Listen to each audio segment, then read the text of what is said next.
तो इस वीडियो में आज हम सभी ये जानेंगे कि what is electrostatic potential energy.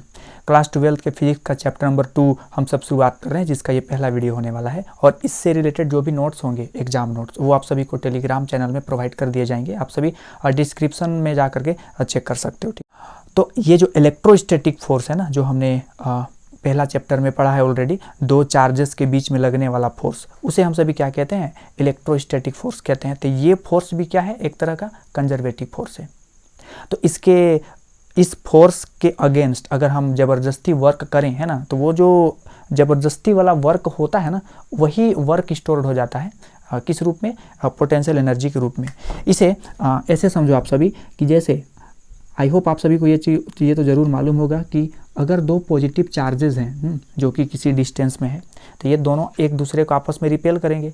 अगर हम ये करें कि एक चार्ज को फिक्स रखें और दूसरे चार्जेस को ज़बरदस्ती आगे लाएं, क्योंकि ये तो बाहर जाने को टेंड कर रहा है ना, लेकिन ज़बरदस्ती हम इसको क्या कर रहे हैं? सामने की तरफ ला रहे हैं।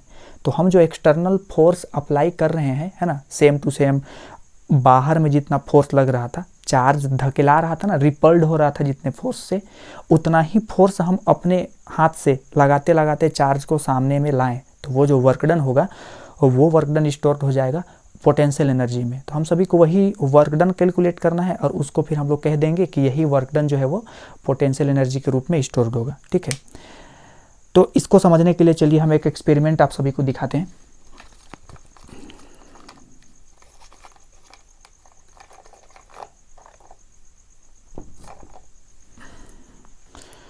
एक्चुअली में ये चुंबक है, लेकिन हम सभी कंसिडर करेंगे एक पॉजिटिव चार्ज और एक नेगेटिव चार्ज। ठीक है, सपोज करें कि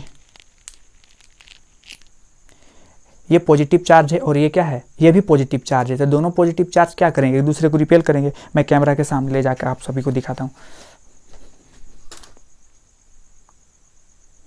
सपोज करें कि ये जो है ये पॉजिटिव चार्ज है, ठीक है, और ये भी क्या है? पॉजिटिव चार्ज है। तो अगर मैं इस पॉजिटिव चार्ज को इस पॉजिटिव चार्ज के सामने ले जाऊं, ठीक है, ये क्या करेगा? रिपेल्ड करेगा। जैसे आप सभी देखो, अभी ये नीचे गिर गया, ठीक है। जैसे जैसे मैं इस पॉजिटिव चार्ज को आगे ले जाऊंगा, वैसे वैसे वो रिपेल करके उसको क्या करेगा? ऊपर की ओर धकेल देगा। ठीक, देखिए, ठीक है, जैसे जैसे मैं इसे सामने ले जाता हूँ, ये रिपेल्ड करके उस पॉजिटिव चार्ज को दूर भेज देता है। लेकिन अगर मैं इसे ज़बरदस्ती अभी आगे लेते जाऊं, है ना, ये रिपेल्ड हो रहा है, लेकिन फिर भी मैं इस रिपल्सन के अगेंस्ट जानबूझ करके इस चार्ज को आगे ले जाता हूं, तो मैं ये जो वर्क डन कर रहा हूं ना, इस रिपल्सन फोर्स के अगेंस्ट में, वो सारा का सारा वर्क डन जो है वो पोटेंशियल एनर्जी के रूप में स्टोर्ड हो जा रहा है। जैसे अभी अगर मैं इसे अगर दूर ले जाऊँगा तो ये गिर जाएगा, जैसे जैसे सामने ले जाऊँगा वैसे वैसे रिपेल्ड हो रहा है। ठीक है, अभी इसके पास कुछ पोटेंशियल एनर्जी जमा हो गया है। ठीक, जैसे देखो, अभी मैं जैसे ही फिंगर को हटाता हूँ, ये बाहर जाने को टेंड नहीं कर रहा है, क्योंकि अभी पोटेंशियल एनर्जी इतना सफिशिएंट नहीं है इसको रिपेल्ड कर पाए। लेकिन मैं जैसे ही डिस्टेंस को थोड़ा सा और कम करूं, ठीक है, अभी और ज़्यादा पोटेंशियल एनर्जी क्या हो गया? स्टोर्ड हो गया। और ये पोटेंशियल एनर्जी को ये काइनेटिक एनर्जी में बदल करके ये बाहर जाने को टेंड कर रहा है। देखें आप सभी, ठीक, अगर मैं इसे और सामने करूँ तो ये जो है, अगर मैं इस फिंगर को हटा दूँ तो ये बाहर किसी वेलोसिटी के साथ भाग जाएगा, जैसे कि देखिए। ठीक है, तो आप सबने देखा कि कैसे हम सभी जब दो चार्जेस को, ये मैग्नेट था लेकिन हम लोग इसे चार्ज का एनालॉजी समझ सकते हैं, जैसे जैसे हम चार्जेस को सामने लाते हैं तो एक रिपल्सन का फोर्स हम सभी को फील होता है। लेकिन उस रिपल्सन होने के बावजूद अगर हम उस चार्ज को सामने ले जाएं ना, तो जो वर्क डन करना पड़ा, वही वर्क डन जो होता है वो स्टोर्ड हो जाता है एज ए पोटेंशियल एनर्जी। और इस पोटेंशियल एनर्जी को क्या बोलते हैं? इलेक्ट्रोस्टैटिक पोटेंशियल एनर्जी, क्योंकि ये जो एनर्जी हुआ वो इलेक्ट्रोस्टैटिक फोर्स के वजह से एनर्जी वो स्टोर्ड हुआ है ना, एज ए पोटेंशियल एनर्जी। तो हम लोग क्या करते हैं? चलिए इसका डेरिवेशन करते हैं, मतलब इसका फॉर्मूला डिराइव करने का कोशिश करते हैं। अभी आपने एक चीज़ फील किया होगा कि जैसे जैसे मैं डिस्टेंस को सामने करता हूँ ना, वो दोनों चार्जेस के बीच में, वैसे वैसे पोटेंशियल एनर्जी बढ़ जाता है। तो हम सभी का जो यहाँ पे डेरिवेशन आने वाला होगा, तो लास्ट में जो इक्वेशन बनेगा उसमें भी ये हम लोग को दिखना चाहिए कि जैसे जैसे हम सभी डिस्टेंस अगर घटाएंगे तो पोटेंशियल एनर्जी क्या होगा? बढ़ेगा। इन्वर्सली प्रोपोर्शनल होना चाहिए, ठीक है, डिस्टेंस के। तो चलिए देखेंगे, अगर हो गया तो ठीक है, नहीं हुआ तो एक्चुअली में होना तो चाहिए। तो सपोज करें हमें एक पॉजिटिव चार्ज Q दिया गया है, ठीक है, और इस Q चार्ज से कुछ डिस्टेंस, सपोज करें R1 डिस्टेंस, ठीक, चलिए मान लेते हैं इसको R डिस्टेंस, पे एक पॉइंट है ए पॉइंट, और ये चार्ज से दूर पे कहीं एक दूसरा पॉजिटिव चार्ज है। ये पॉजिटिव चार्ज और ये भी पॉजिटिव चार्ज, दोनों का दोनों क्या है, पॉजिटिव चार्ज है, क्योंकि अगर एक पॉजिटिव होगा और एक नेगेटिव होगा तब तो ये ऑलरेडी अट्रैक्ट होगा, है ना, तो उधर की ओर हम सभी को वर्क डन करना तो पड़ेगा नहीं। तो दोनों पॉजिटिव चार्ज मैंने लिया, क्योंकि अगर ये दोनों पॉजिटिव चार्ज होगा तो दोनों के बीच में रिपल्सन होगा। तो सपोज करते हैं कि वो जो चार्ज है वो इस Q चार्ज से कितने डिस्टेंस पे है, ये R1 डिस्टेंस पे है, चलिए मान लेते हैं X डिस्टेंस पे है, ठीक है, X डिस्टेंस पे है ये, और इस पे किधर की ओर फोर्स लग रहा है, इधर की ओर फोर्स लग रहा है इलेक्ट्रोस्टैटिक फोर्स, और इसका वैल्यू क्या होगा, K मतलब कि 1/4/ε0 Q1 Q2 बाई जो भी डिस्टेंस है x का स्क्वायर, ठीक है, ये फोर्स है। अगर मैं इस चार्ज को छोटे छोटे डिस्प्लेसमेंट करके इसे मैं सामने लाने का कोशिश करूं, यहाँ पे आप सभी एनसीईआरटी में एक वर्ड जरूर देखे होंगे जो लिखा रहता है स्लोली, हम इस चार्ज को ले जाएंगे स्लोली और विदाउट एक्सकेलरेशन। ये इसलिए बोला जाता है ना, क्योंकि हम सभी को वर्क डन निकालना है कौन से फोर्स के वजह से, तो इलेक्ट्रोस्टैटिक फोर्स के वजह से, तभी ना उसको बोल पाएंगे कि ये जो एनर्जी होगा स्टोर्ड उसके हम सब कहेंगे इलेक्ट्रोस्टैटिक पोटेंशियल एनर्जी, ठीक है, जो कि कंजर्वेटिव फोर्स है, यहाँ पे इलेक्ट्रोस्टैटिक फोर्स है, और हम लोग जो एक्सटर्नल फोर्स अप्लाई कर रहे हैं ना वो उतना ही होना चाहिए जितना ये फोर्स है, बस उल्टा डायरेक्शन में, ठीक। तो इस चीज़ को कंफर्म करने के लिए हम सभी क्या कहते हैं कि चार्ज को स्लोली ले जाना है, क्योंकि अगर स्लोली ले जाएंगे ना तो वेलोसिटी में कोई चेंज नहीं होगा, और अगर वेलोसिटी में चेंज नहीं होगा तो एक्सकेलरेशन नहीं बनेगा, ठीक है, क्योंकि हम सभी को पता है एक्सकेलरेशन का मतलब क्या होता है, वेलोसिटी में चेंज होना। तो अगर वेलोसिटी चेंज नहीं करेगा तो एक्सकेलरेशन नहीं होगा, और अगर एक्सकेलरेशन नहीं होगा तो फोर्स नहीं होगा। क्योंकि देखें आप सभी, अगर मैं कहूँ कि नेट फोर्स 0 है, इसका मतलब क्या हुआ, अगर नेट फोर्स का सम 0 है मतलब कि एक्सकेलरेशन क्या होगा, 0 होगा, और एक्सकेलरेशन 0 का मतलब क्या होता है, वेलोसिटी का कांस्टेंट होना, ठीक है, मतलब वेलोसिटी में कोई बदलाव नहीं आ रहा है। तो अगर हम धीरे धीरे ले जाएंगे ना तो वेलोसिटी हो जाएगा कांस्टेंट, एक्सकेलरेशन होगा 0, और फोर्स नेट फोर्स क्या होना चाहिए, 0, क्योंकि जितना फोर्स इधर लग रहा है उतना ही फोर्स हम इधर लगा करके ला रहे हैं, तो नेट फोर्स तो 0 होना चाहिए। और ये कब होगा, जब कोई एक्सकेलरेशन नहीं होगा, और एक्सकेलरेशन कब नहीं होगा, जब वेलोसिटी में कोई चेंज नहीं आएगा, और वेलोसिटी में चेंज कब नहीं आएगा, जब हम उस चार्ज को धीरे धीरे स्लोली ले जाएं, ठीक है। तो इसीलिए वो एनसीईआरटी में ये वर्ड लिखा रहता है। खैर, तो हम सभी को क्या करना है, वर्क डन कैलकुलेट करना है, तो छोटा सा डिस्प्लेसमेंट करने पे हम सभी को स्मॉल वर्क डन करना पड़ेगा, और वो वर्क डन कितना होगा, तो जो भी फोर्स लग रहा है और जो भी डिस्प्लेसमेंट है दोनों का डॉट प्रोडक्ट, और क्योंकि फोर्स और डिस्प्लेसमेंट आपस में अपोजिट डायरेक्शन में है तो डॉट प्रोडक्ट हटाने पे हम सभी क्या लगाते हैं, कोस थीटा, और थीटा कितना है 180 डिग्री। ये छोटा सा वर्क डन मिल रहा हम सभी को, और इसका वैल्यू क्या होगा, -F dx, और यहाँ पे F जो है वो इलेक्ट्रोस्टैटिक फोर्स होगा। और अगर हम सभी को टोटल वर्क डन कैलकुलेट करना है तो क्या करना पड़ेगा, इस छोटे छोटे वर्क डन को जोड़ देना पड़ेगा, मतलब कि इंटीग्रेट करना पड़ेगा। कहाँ से कहाँ तक, तो हम इस पॉइंट से उठा करके ए पॉइंट तक ला रहे हैं, है ना। शुरू में कितना डिस्टेंस था x, और हम ला कितना दूर रहे हैं r। x से r तक छोटे छोटे स्टेप पे लाने पे जो भी टोटल वर्क डन करना है वही वर्क डन को हम पोटेंशियल एनर्जी बोलेंगे। तो उसके लिए हमको ये वर्क डन कैलकुलेट करना पड़ेगा। तो यहाँ पे आप सभी देखो, तो इस इंटीग्रेशन को आई होप आप सभी सॉल्व कर सकते हो। इलेक्ट्रोस्टैटिक फोर्स का वैल्यू कितना है, तो ये है Q बाई डिस्टेंस कितना था x का स्क्वायर, और यहाँ पे छोटा सा डिस्प्लेसमेंट क्या है dx।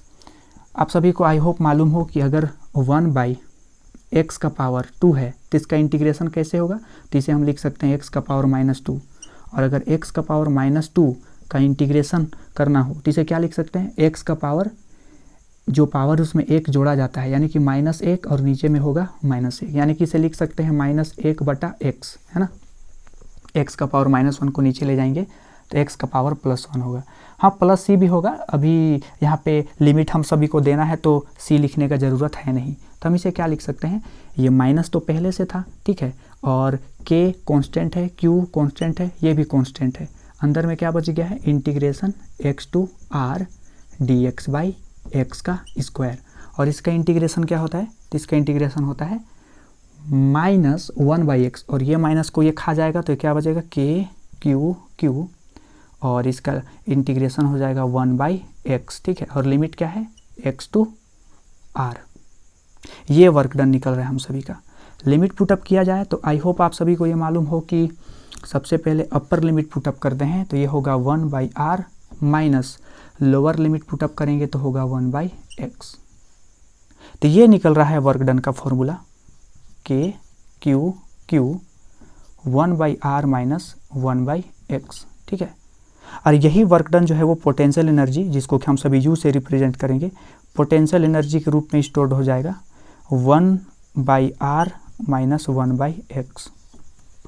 अब एक चीज़ यहाँ पे आप सभी समझें कि जो पोटेंशियल एनर्जी होता है एक्चुअली में हम सभी यहाँ पे डिफरेंस ही कैलकुलेट कर रहे होते हैं। पोटेंशियल एनर्जी एब्सोल्यूट किसी एक खास पॉइंट पे कितना पोटेंशियल एनर्जी है ये कैलकुलेट नहीं कर सकते, हमेशा हम सभी डिफरेंस जो है वो कैलकुलेट करते हैं। अगर इसे समझना है तो आप सभी इसे ऐसे समझो, जैसे अगर मैं कहूँ कि एक मिनट, यहाँ पे 0 है, 1 है, 2 है, 3 है और 4 है ना, ये किलोमीटर में गिवन है। इस पॉइंट को मैं कहूँ A, इस पॉइंट को B और इस पॉइंट को D। चलिए अगर आपसे मैं कहूँ कि आप B पॉइंट से लेकर के D पॉइंट तक गए तो कितने यूनिट चले, कितने किलोमीटर चले, तो आप सभी कहोगे कि 1 से लेकर के 4 तक चले हैं तो कितने का डिफरेंस है, ये 3 का डिफरेंस है, मतलब कि हम 3 किलोमीटर चले हैं। अगर मैं कहता हूँ कि मैं यहाँ से चल के कुछ दूर जाता हूँ, ठीक है, और वहाँ का जो डिस्टेंस है वो है 10 किलोमीटर, मतलब कि शुरू में ज़रूर 0 रहा होगा, क्योंकि हम सभी एक्चुअल में डिफरेंस ही कैलकुलेट कर रहे होते हैं। एब्सोल्यूट किसी भी पॉइंट का, इसी तरह से जो पोटेंशियल एनर्जी है ना, एब्सोल्यूट किसी पॉइंट का नहीं डिटरमाइन किया जा सकता, हमेशा हम सभी डिफरेंस कैलकुलेट करते हैं, है ना, पोटेंशियल एनर्जी का। तो ये भी पोटेंशियल एनर्जी एक्चुअली में डिफरेंस है, ये डिफरेंस इन पोटेंशियल एनर्जी है। कहाँ कहाँ पे, तो अगर यहाँ पे आप मल्टीप्लाई करके देखो तो आप सभी को मिलेगा k q/r minus k q/x, मतलब इस पॉइंट का पोटेंशियल माइनस इस पॉइंट का पोटेंशियल, ये दोनों का डिफरेंस आया है ये, ठीक है, हमेशा डिफरेंस ही कैलकुलेट होता है। तो आप सभी बोलोगे अगर मैं इसी पॉइंट पे पोटेंशियल निकालना चाहूँ तो वो कितना होगा, तो हमको फिर क्या करना पड़ेगा, इस चीज़ को 0 करना पड़ेगा, है ना, क्योंकि अगर मैं 1/ इस चीज़ को पूरा 0 कर दूँ तो सिर्फ यही वाला पोटेंशियल बचेगा, मतलब कि A पॉइंट वाला पोटेंशियल एनर्जी, ठीक है, सॉरी मैं पोटेंशियल बोल रहा हूँ, एक्चुअली में पोटेंशियल एनर्जी होगा। तो क्या करना चाहिए, इसको 0 करने के लिए x को क्या करना पड़ेगा, बहुत दूर इन्फिनिटी करना पड़ेगा, बहुत बड़ा करना पड़ेगा। तो अगर हम किसी पॉइंट पे डिफाइन करना चाहें कि पोटेंशियल एनर्जी क्या होगा, तो ये जो चार्ज है जिसे मैं यहाँ पे x डिस्टेंस से उठा करके ला रहा था ना, इसे क्या करना होगा, इसे इन्फिनिटी से उठा करके उस पॉइंट पे लाना पड़ेगा। तो यहाँ पे अगर वही इक्वेशन अप्लाई करना चाहें, ठीक है, अगर मैं आपसे कहूँ कि चार्ज को x से नहीं उठा करके इन्फिनिटी से बहुत दूर से उठा करके इस पॉइंट पे लाते, तो ये फॉर्मूला किस तरह से बदल जाता, तो ये फॉर्मूला हम सब लिखते potential energy is equal to, actually में change in potential energy is equal to क्या लिखते, r तो वही रहता, x को इन्फिनिटी पुटअप करते हैं ना, यानी कि k q 1/r माइनस 1/इंफिनिटी, और 1/इंफिनिटी तो 0 होता है, तो इसका फॉर्मूला क्या आ रहा है, k q/r, ठीक है, ये आ रहा है चेंज इन पोटेंशियल एनर्जी। और ये पोटेंशियल एनर्जी जो है वो इसी पॉइंट का है, ठीक है, एक्चुअली में हमने डिफरेंस ही निकाला है, लेकिन हम सभी मान सकते हैं कि A पॉइंट पे पोटेंशियल ये है, ठीक। तो हमने अभी क्या सीखा कि अगर किसी खास पॉइंट पे पोटेंशियल निकालना होता है तो हम क्या करते हैं, चार्ज को इन्फिनिटी से उठा करके उस पॉइंट तक लाने में जो वर्क डन करना पड़ा वही वर्क डन स्टोर हो जाएगा as a electric potential energy, ठीक है।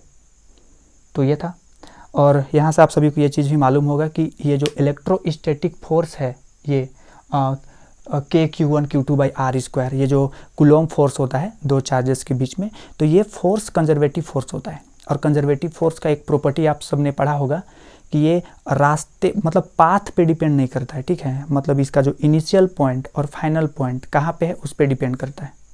जैसे अगर मैं कहूँ कि यहाँ पे एक चार्ज है और यहाँ पे एक चार्ज है, जिसके बीच का डिस्टेंस कितना है, r है, तो पोटेंशियल एनर्जी कितना होगा, तो वो होगा k का मतलब 1/4πε0, जो भी दो चार्ज है ना, q1 q2, हर साइन के साथ रखना है उसको, प्लस या माइनस, डिवाइडेड बाई दोनों के बीच में जो डिस्टेंस है वो।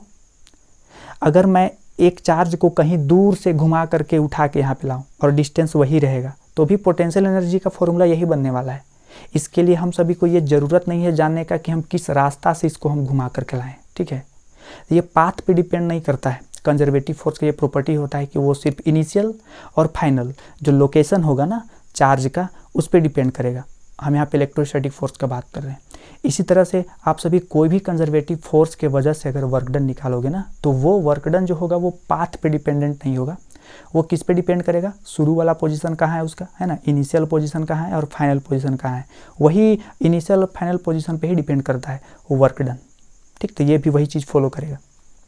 तो ये था इलेक्ट्रिक पोटेंशियल एनर्जी के बारे में। आप सभी को नोट्स जो है वो टेलीग्राम चैनल में मिल जाएगा इसका, ठीक है। आप सभी जा करके उसको डाउनलोड कर लेना।